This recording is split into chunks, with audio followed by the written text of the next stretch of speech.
Okay, so I've just been for a ride on this SeaDoo GTI, and we're just going to quickly go over the process for flushing it when you return. So the first thing you want to do, have your garden hose ready, key on, start your ski up, and then we'll hook on the water.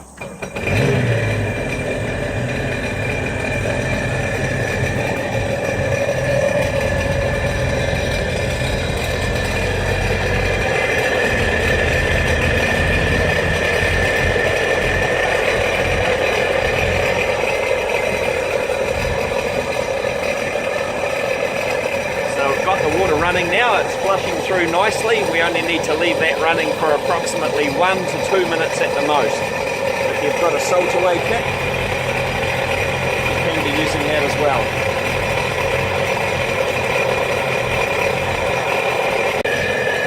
Right, once we've had our ski running for about a minute, we're happy that it's all flushed through, then we disconnect the water while the engine's still running. The water that's still sitting in the muffler and the exhaust system come through. A couple of short revs on the throttle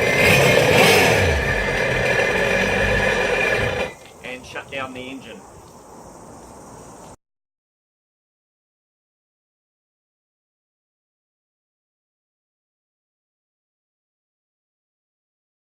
Okay, so we've done our flushing. We're happy that our engine's got no salt water in it.